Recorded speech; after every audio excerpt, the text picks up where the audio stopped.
우리 하나님 말씀 보겠습니다. 하나님 말씀은 갈라디아서 2장 19절, 20절 두 절 말씀입니다. 우리 두 절 말씀이니까 함께 우리 봉독하겠습니다. 시작. 내가 율법으로 말미암아 율법에 대하여 죽었나니 이는 하나님에 대하여 살려 함이라. 내가 그리스도와 함께 십자가에 못 박혔나니 그런즉 이제는 내가 사는 것이 아니요 오직 내 안에 그리스도께서 사시는 것이라. 이제 내가 육체 가운데 사는 것은 나를 사랑하사 나를 위하여 자기 자신을 버리신 하나님의 아들을 믿는 믿음 안에서 사는 것이라. 아멘. 한 주간도 말씀으로 승리하셨습니까? 저는 한국에 있을 때 부산에서 살았습니다. 부산이 고향이고 부산을 한 번도 떠난 적이 없습니다. 사역을 시작도 부산에서 쭉 해왔습니다.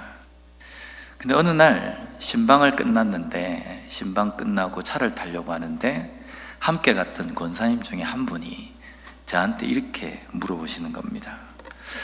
아이고, 우리 목사님은 고향이 어딘겨? 이러시더라고요.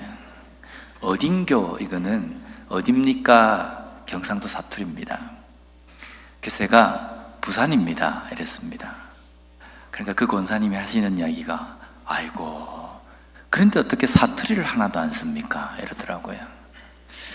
그래서 저는 내가 사투리를 잘 쓰지 않구나, 나는 표준말을 쓰는 사람이구나, 이렇게 철석같이 믿으며 사역을 했습니다.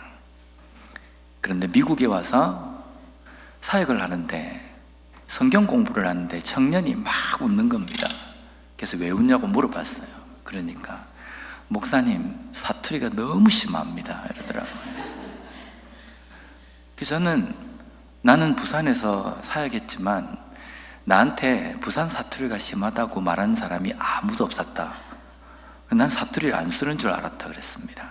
왜 그랬습니까? 부산에서 살았기 때문입니다. 부산 사람들의 귀에는 사투리가 아닌 것처럼 들릴 수도 있습니다. 내가 사투리를 쓰는지 안 쓰는지는 표준말을 쓰는 사람들의 무리 가운데 있으면 금방 표가 납니다. 우리의 믿음도 마찬가지입니다. 내 믿음이 최고인 것 같고 내 믿음이 완벽한 것 같다라고 생각하며 우리는 신앙생활을 합니다. 그런데 내 믿음이 정말 잘 세워져 있는지, 바른 믿음으로 살아가고 있는지를 알아보려면 어떻게 하면 됩니까? 나보다 믿음이 좋은 사람 무리에 섞여 있으면 될 것이다. 그것보다는요, 매일매일 하나님의 말씀 가운데 있어야 합니다. 하나님 말씀 가운데 있으면 내 믿음이 내가 인정하는 믿음이 아니라 하나님께서 인정하는 믿음으로 우리가 평가가 되고 또 그것으로 나의 부족한 부분을 볼 수 있기 때문입니다. 그래서 매일매일 하나님의 말씀으로 우리 자신들을 훈련해 나가는 그런 그리스도인이 되었으면 좋겠습니다. 이번 주에 때 아닌 눈이 좀 내렸습니다. 이걸 한국에서는 꽃샘추위라고 이야기합니다. 꽃샘이라는 뜻은요, 봄에 꽃이 피고 잎이 나는 것을 추위가 샘한다는 겁니다. 시기하고 질투한다는 의미입니다. 그런데 이 꽃샘, 시샘하는 이것이 제법 강력합니다. 그래서 지난주에는 영하까지 떨어졌지 않습니까? 제법 강하지만 우리는 마음속에 이러다가 정말 봄이 안 오지 않는 거 아닌가라고 이렇게 생각하지 않습니다.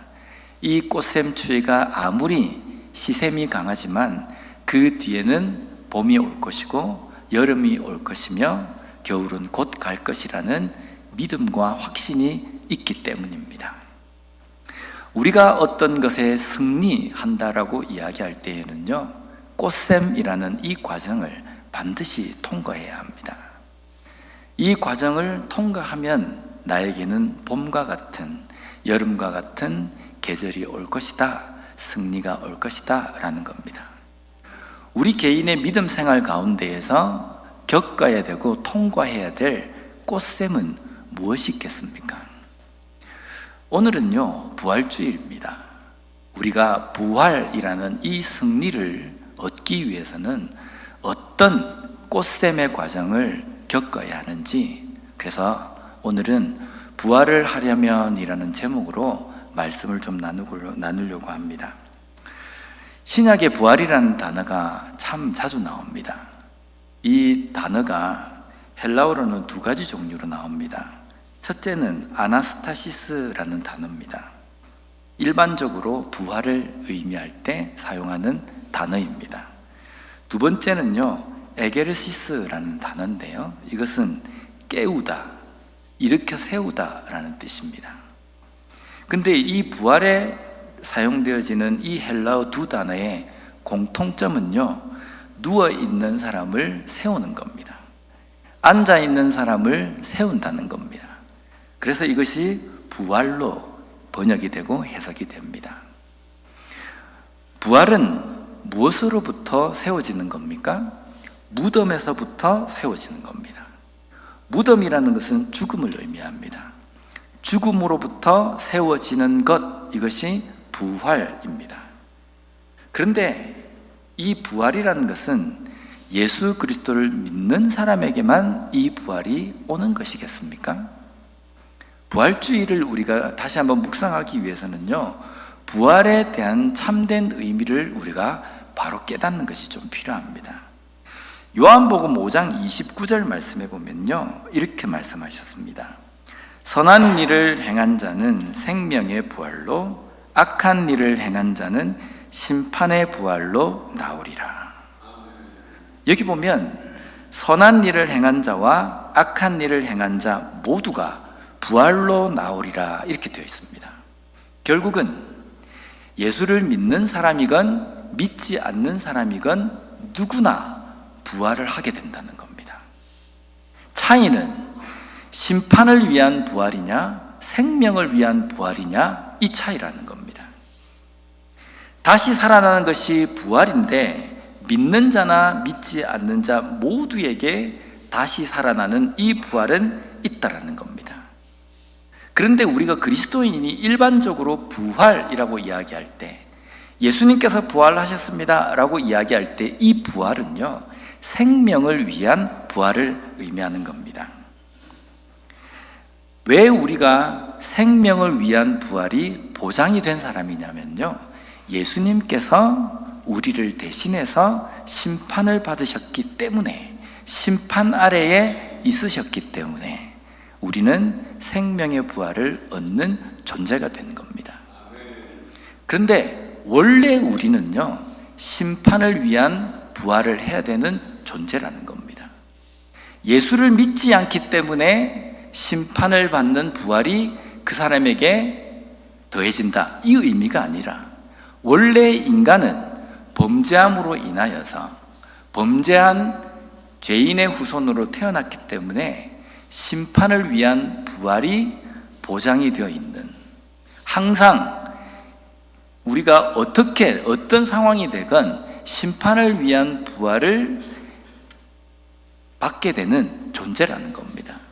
그런데 예수님께서 그 심판의 자리에 대신 가셨기 때문에 그 예수 그리스도가 우리를 위해서 죽어주심을 믿는 자들에게는요, 이 생명의 부활이 보장이 된 것이라는 겁니다. 오늘 보면 19절 말씀을 보면요, 내가 율법으로 말미암아 율법에 대하여 죽었나니 이는 하나님에 대하여 살려 함이라. 여기 율법은 잣대입니다. 기준입니다. 율법의 기준과 잣대로 인해서 우리는 심판을 받게 됩니다. 우리뿐만 아니라 모든 인간이 심판을 받게 됩니다. 왜냐하면 아담의 범죄로 인해서입니다. 그런데 예수님께서 그 심판을 대신 당하셨습니다. 그리고 대신 그 형벌인 죽음을 당하셨습니다. 그래서 우리는요, 심판이 아닌 생명을 위한 부활을 하게 되는 겁니다. 여기에서 내가 율법에 대하여 죽었다라는 것은요, 실제 내가 죽지는 않았지만 예수님께서 죽으신 그 죽음이 내가 죽은 것과 마찬가지라는 겁니다. 왜냐하면 내가 죽어야 될 죽음을 예수님께서 죽어주셨기 때문에 나는 이미 율법에 의해서는 이미 죽은 사람이다 라고 이렇게 말씀하고 있는 겁니다. 그리고 예수님의 이 죽으심으로 인해서 하나님에 대해서는 살게 된 사람이라는 겁니다. 하나님에 대해서 살게 되었다는 것은 어떤 의미입니까? 더 이상 하나님의 심판을 받지 않는 존재라는 겁니다. 그리고 죄로 인해서 하나님과 단절되었던 우리가 이제는 하나님을 아버지라고 부르고 우리 자신을 하나님의 자녀라고 말할 수 있는 존재가 되었다는 의미라는 겁니다. 이것이 은혜입니다. 이것을 믿으십니까? 부활이 심판의 부활이 되느냐 생명의 부활이 되느냐, 이것은요 예수님의 죽으심이 나를 위한 죽으심이며 그로 인해서 나에게는 더 이상 정죄함과 심판이 없다는 것을 믿는 믿음으로 판가름이 납니다. 간단하지 않습니까? 내가 심판을 받는 부활을 할 것인지 생명을 얻는 부활을 할 것인지 이것은요 복잡하지 않아요. 뭔가 엄청난 대가를 우리가 치러야 되는 것도 아닙니다. 그것을 예수님께서 대신 하셨다라는 그 믿음의 고백만 있으면 우리는 더 이상 심판과 정죄를 받지 않고 생명을 위한 부활을 얻게 된다는 겁니다. 그렇다면 우리가 이 땅에서 부활신앙으로 산다는 것은 어떤 의미입니까? 부활이라는 것은 죽지 않고 죽은 사람이 다시금 살아나는 것이다, 이렇게 우리가 알고 있지 않습니까? 그러면 지금 살아있는 우리에게는 부활이라는 이 개념이 별 이렇게 효과가 없다, 지금은 아니다, 우리가 이렇게 생각할 수 있습니다. 그런데 우리는 분명히 이 땅에서 부활신앙으로 살아야 합니다. 20절 말씀에 보면요, 내가 그리스도와 함께 십자가에 못 박혔나니 그런즉 이제는 내가 사는 것이 아니요 오직 내 안에 그리스도께서 사시는 것이라. 이제 내가 육체 가운데 사는 것은 나를 사랑하사 나를 위하여 자기 자신을 버리신 하나님의 아들을 믿는 믿음 안에서 사는 것이라. 아멘. 여기 보면 내가 그리스도와 함께 십자가에 못 박혔나니, 이것은 내가 율법으로 인하여서 율법 안에서 내가 죽었다라는 이 의미입니다. 그런데 이제 내가 사는 것은 이라는 의미, 내가 육체 가운데 사는 것은 이 표현이 나옵니다. 내가 이미 율법의 심판에 죽은 존재이지만 여전히 나는 육신 가운데 살아 있다는 겁니다. 살고 있다는 겁니다. 내가 지금 이렇게 육신 가운데 살고 있는 것은 내가 사는 것이 아니라 나를 위해 죽어주신 예수 그리스도를 믿는 믿음으로 사는 것이다. 예수님께서 내 안에 사시는 것이다, 이 말씀이라는 겁니다. 결국은 부활신앙으로 살아간다는 것은요, 예수님께서 내 안에 거하시는 그 믿음의 삶을 사는 것이 부활신앙으로 살아가는 것이라는 겁니다. 그런데 또 우리가 예수님께서 내 안에 살아 계시는 그 믿음으로 산다, 마음에 잘 안 와닿습니다. 그런데 오늘 이 20절 말씀에 보면요, 예수님의 여러 성품 가운데 한 가지를 콕 집어서 이야기하셨습니다. 그게 뭡니까? 나를 사랑하사 나를 위하여 자기 자신을 버리신 하나님의 아들을 믿는 믿음이다 라고 이렇게 이야기하십니다. 예수님의 성품 중에 나를 사랑하시는 그 사랑의 성품을 닮아 내 속에 예수님의 그 성품이 가득 차고 그 가득 찬 성품이 다른 사람에게 온전히 나타나고 표현되어지는 그 삶을 사는 것이 믿음이다, 그것이 바로 부활신앙이다 라고 우리에게 말씀하신다는 겁니다. 이런 부활의 믿음을 가지고 살아가고 계십니까? 답이 없으십니다. 이런 부활신앙으로 우리가 살아가야 하는데요, 그런데 이것을 믿는 믿음으로 산다고 하지만 우리는 여전히 그 믿음을 가지지 못하고 살 때가 너무 많다는 겁니다. 더 이상 심판은 없다, 더 이상 정죄는 없다 라고 우리가 고백을 하는데, 우리는 얄팍한 신앙으로 다른 사람들을 비판하고 정죄할 때가 얼마나 많습니까? 내 믿음이 다른 사람의 믿음보다 더 뛰어나기 때문에 저 사람의 믿음은 너무 저급한 믿음이고, 저 사람의 믿음은 그냥 한심한 믿음이다 이러면서 다른 사람을 정죄할 때가 얼마나 많이 있습니까? 하나님은 더 이상 우리를 판단하지도 정죄하지도 심판하지도 않겠다라고 이야기하셨는데, 왜 우리는 얄팍한 그 믿음으로 다른 사람을 판단하고 정죄하고 심판 아닌 심판을 하며 살아가고 있는가라는 겁니다. 이런 삶을 우리가 나를 사랑하사 자기 몸을 버리신 예수님을 믿는 믿음으로 사는 삶이다, 어떻게 이렇게 이야기할 수 있겠습니까? 더 중요한 것은요, 다른 사람도 이런 식으로 심판하고 정죄하고 판단하면서 나 스스로에게도 그 잣대를 들이댑니다. 나 같은 존재가 어떻게 할 수 있을까? 나 같은 존재는 할 수 없다, 나 같은 존재는 절대로 할 수 없다. 겸손한 것 같죠? 근데 이건 겸손이 아닙니다. 겸손을 가장한 교만입니다. 우리는 절대로 할 수 없습니다. 죽었다 깨어나도 우리는 아무것도 할 수 없는 존재입니다. 그런데 그 할 수 없는 존재를 위해서 예수님께서 죽어주셨지 않습니까? 죽어주셔서 이제는 할 수 있는 존재로 만들어주셨다는 겁니다. 그런데도 여전히 나는 할 수 없다, 나는 아무것도 안 된다 라고 우리가 우리 스스로를 정죄하고 판단하는 것은요, 나를 위해서 죽어주신 예수 그리스도의 그 죽음을 하찮게 생각하는 것과 똑같다는 겁니다. 나는 할 수 없지만 예수님께서 나를 위해 죽어주심으로 말미암아 할 수 있게 해 주셨다는 겁니다. 그런데 이 할 수 있게 해 주신 것은 내가 하나님의 자녀가 되는 것을 되도록 하셨고, 내가 하나님의 일꾼이 되도록 하셨고, 내가 하나님의 일을 맡은 자로 충성할 수 있는 삶을 살게 해주셨고, 내가 그리스도인으로 이 땅의 삶을 살 수 있도록 예수 그리스도께서 죽어주심으로 불가능한 이것이 가능하게 되었다는 겁니다. 이것이 바로 예수 그리스도를 믿는 믿음 안에서 사는 부활신앙이라는 겁니다. 다음으로 부활신앙으로 사는 것은요, 날마다 죽는 경험을 하는 겁니다. 부활이라는 것은 죽어야 부활을 할 수 있지 않습니까? 항상 살아있는 사람에게는 부활이라는 단어가 적용이 안 됩니다. 부활이라는 것은 죽어야 다시 살아날 수 있는 이 부활을 경험하게 된다는 겁니다. 고린도전서 15장 31절에 사도 바울은 이렇게 고백하며 선포합니다.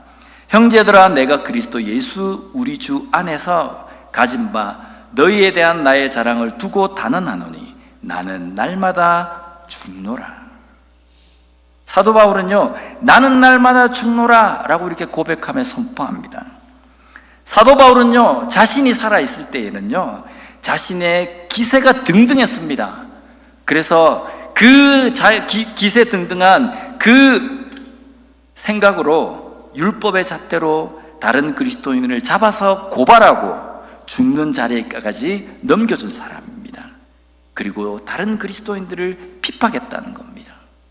그러나 자기가 죽을 때 자신 안에서 예수 그리스도가 사는 것을 사도 바울은 경험합니다. 그리고 내 속에 있는 모든 것들이 그냥 배설물과 같다. 이제 내 안에 예수 그리스도가 사심으로 말미암아 사도 바울이 어떻게 변화된지 아십니까? 다른 사람이 자신을 핍박해도 용서할 줄 알고 포용할 줄 알고 사랑할 줄 아는 존재가 되었다는 겁니다. 침뱉어도 그것을 참을 수 있는 존재가 되었다는 겁니다. 우리는 부활신앙으로 살아가고 있습니까? 다른 사람을 절대로 믿음으로 판단하지 마십시오. 내가 옳아도 얼마나 옳습니까? 내가 믿어도 얼마나 더 대단하게 믿습니까? 그렇게도 자신만만합니까? 그래서 다른 사람을 판단합니까? 하나님도 그 사람을 판단하지 않습니다. 하나님이 나를 판단하지 않고 나를 심판하지 않고 나를 정죄하지 않은 것처럼 내가 판단하고 있는 그 사람을 하나님도 판단하시지 않는다는 겁니다. 하나님도 판단하시지 않는 그 사람을 우리가 판단하고 정죄한다는 것은 이게 얼마나 웃깁니까? 이게 얼마나 하나님 앞에 정말 두려운 행동입니까? 매일 우리 자신을 죽이는 삶을 살아가는 우리가 되었으면 좋겠습니다. 이게 죽이자는 게 육신을 죽이자는 이 의미가 아닙니다. 내 살아있는 사고, 내 살아있는 가치관, 내 고집, 내 주관, 이것들을 죽여나가자는 겁니다.